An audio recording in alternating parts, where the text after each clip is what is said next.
আসসালামু আলাইকুম। আশা করি সবাই ভালো আছেন। তো গত ভিডিওতে আমি আলোচনা করেছিলাম HTML এর লেআউট নিয়ে, আর আজ ভিডিওতে আমরা আলোচনা করব HTML এর রেসপন্সিভ নিয়ে। তো বুঝতে পারছেন ভিডিওটা কতটা ইম্পর্টেন্ট হতে চলেছে। তো আমার চ্যানেলে আপনি এখনো যারা নতুন আছেন তারা অবশ্যই আমার চ্যানেলটিকে সাবস্ক্রাইব করে দিন এবং পাশে থাকা বেল বাটনটি অবশ্যই প্রেস করে রাখুন এরকম আপডেট ভিডিও সবার আগে পাওয়ার জন্য। তো চলেন কথা না বাড়িয়ে শুরু করা যাক।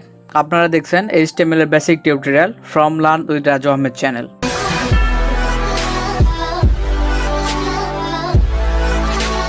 তো ভিডিওর শুরুতে আমরা W3School.com এ চলে যাব এবং এখান থেকে HTML টিউটোরিয়ালটা সিলেক্ট করার পর একটু স্ক্রল করে নিচে আসলে দেখতে পাবেন এখানে লেখা আছে HTML রেসপন্সিভ পেজ। তো HTML রেসপন্সিভ ওয়েব ডিজাইনটা কি? তো HTML এর ওয়েব যে রেসপন্সিভ ডিজাইনটা বলতে এখানে বুঝাইছে আমরা বিভিন্ন সময় বিভিন্ন সাইজের স্ক্রিনে আমাদের ওয়েবসাইটগুলো আমরা শো করি। মনে করেন মাঝে মাঝে আমরা ম্যাক্সিমাম সময় আমরা ইউজ করি আমাদের মোবাইলে, আবার অনেক সময় ট্যাবে ইউজ করি, অনেক সময় ল্যাপটপে, আবার অনেক সময় ডেস্কটপ পিসিতে। প্রত্যেকটা ডিজাইনে যে সাইজ আছে, একটা ডিজাইন যদি ডেস্কটপ সাইজের হয় এবং এটা যদি আমরা মোবাইলে ইউজ করি তাহলে এটা সবগুলো নষ্ট হয়ে যাবে, যে লেখাগুলো আছে সবগুলো নষ্ট হয়ে যাবে। তো প্রত্যেকটা ডিভাইসের জন্য আলাদা আলাদাভাবে ডিজাইন করার জন্য আমরা রেসপন্সিভটা ইউজ করি। প্রথমে এখানে বলে দিছে যে responsive web design is about creating web page to look good on all device. মানে প্রতিটা ডিভাইসেই ওয়েব ডিজাইনটা সুন্দরভাবে ফুটে তোলার জন্য বা দেখতে সুন্দর লাগে এই জন্য এই রেসপন্সিভটা ইউজ করা হয়। এই responsive web design will automatically adjust for difficult screen size and view point. মানে অটোমেটিক্যালি এই রেসপন্সিভের মাধ্যমে আমাদের ওয়েবসাইটগুলোকে মোবাইল, ডেস্কটপ, ল্যাপটপ অথবা নোটবুকে অটোমেটিক্যালি একটা সুন্দর সাইজে নিয়ে আসতে পারে এই রেসপন্সিভ ডিজাইনটাকে। আমরা এটাকে সেটিং কিভাবে করব? আমরা সেটিং করার জন্য এখানে দেখতে পাচ্ছেন সেটিং দ্য ভিউ পয়েন্ট। তো ভিউ পয়েন্ট আমরা এর আগেও হেড ট্যাগে আমরা আলোচনা করলাম যে হেড ট্যাগে ভিউ পয়েন্টটা কেন কাজ করা হয়। তো যখন আমরা রেসপন্সিভে যাব প্রত্যেকটা ডিভাইসের জন্য আলাদা আলাদা স্টাইলে নেওয়ার জন্য এই ভিউ পয়েন্টটা কাজ করা হয়, আর এটা মেটা ট্যাগে অ্যাড করা হয়। দেখতে পাচ্ছেন মেটা ট্যাগের ভিতর নেম দিয়েছে ভিউ পয়েন্ট, কন্টেন্ট নির্দিষ্ট একটা উইড দিয়ে দিছে, মানে ডিভাইস উইড দিছে, এবং ইন্টারনাল স্কেল দিছে 1.0। মানে এটা মাস্ট বি ইউজ করতে হবে আমরা যখন রেসপন্সিভ সাইজে নিয়ে আসব। তো দেখতে পাচ্ছেন ভিউ পয়েন্ট অ্যাড করার সাথে সাথে এখানে একটা পেজ দেখাইছে এবং এখানে একটা পেজ দেখাইছে। তো এখানে হচ্ছে ভিউ পয়েন্ট ছাড়া, মানে মেটা ভিউ পয়েন্ট ছাড়া যে পেজটা দেখতেছেন এটা কেমন লাগতেছে, এবং আরেকটা যেটা আছে মেটা ট্যাগ ইউজ করার পর ওই সেম লেখাটাকে কত সুন্দর লাগতেছে। তো এইভাবে আমরা রেসপন্সিভ করতে পারি যে কোনো ওয়েবসাইটকে।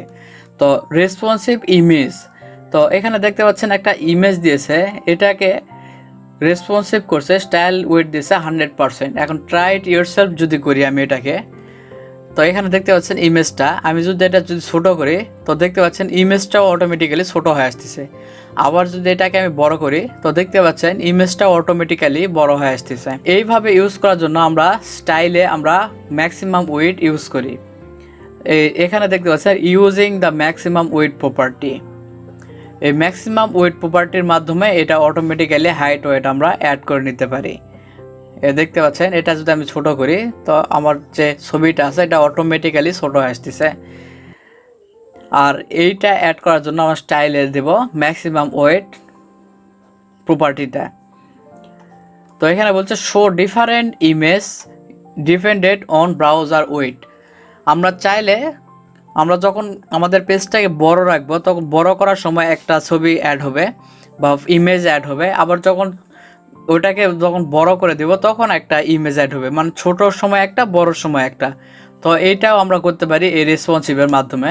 জাস্ট এটা একটা এক্সাম্পল দিয়েছে এখানে W3School-এ। তো দেখতে পাচ্ছেন, তো আমি যদি এটাকে যদি ছোটো করি তাহলে দেখতে পাচ্ছেন অন্য একটা ফুল চলে আসছে বা ইমেজ চলে আসছে। আবার আমি যদি এটা আবার যদি বড় করি তাও ইমেজটা চেঞ্জ হয়ে যাচ্ছে। এই মাধ্যমেও আমরা আমাদের ইমেজগুলোকে অ্যাড করে নিতে পারি।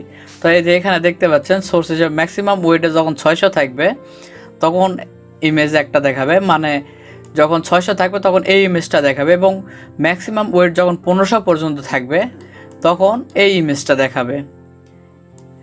এইভাবে টোটালি রেসপন্সিভটা কাজ করে। তো এইটা আমরা টেক্সটও আমরা অ্যাড করে নিতে পারি। আর ফ্রন্টের স্টাইলে যখন আমরা অ্যাড করব তখন এখানে ভিডব্লিউ ইউজ করব। এখানে বলছে 1 VW equal to 1% of viewport width. আর if you viewport width 15 centimetre width, তা 1 VB ইজ 0.5 সেন্টিমিটার। তো এখানে দেখতে পাচ্ছেন। তারপর এখানে মিডিয়া কোয়ারিজ দিয়ে দিছে। মিডিয়া কোয়ারিটা কীভাবে কাজ করে, যখন আমরা ইন্টারনাল সিএসএস যখন কাজ করব বা স্টাইল করব তখন এই মিডিয়া কোয়ারিটা ইউজ হয়। তো মিডিয়া কিউরিটা ইউজ করার নিয়ম হচ্ছে, যখন আমরা এই মিডিয়া কিউরিটা ইউজ করব তখন জাস্ট একটা ইন্টারনাল পেজে আমরা এখানে প্রথম মিডিয়া কিউরি দেব এবং এখানে ম্যাক্সিমাম ওয়েটটা আমরা অ্যাড করে দিব। আমি এটাকে ট্রাই ইট ইয়োরসেলফ করে নেই। তো এই যে এখানে দেখতে পাচ্ছেন মিডিয়া কিউরিটা ইউজ করছে। Media query screen and maximum width 800 pixel. 800 পিক্সেলে এরকম আসবে ম্যাক্সিমাম ওয়েট। যখন এটা ওয়েট আমরা বাড়িয়ে দেব, মানে 800 পিক্সেলের উপর চলে যাবে, দেখতে পাচ্ছি 833 পিক্সেল যখন হয়ে গেছে তখন এই কন্টেন্টটা এরকম হয়ে গেছে।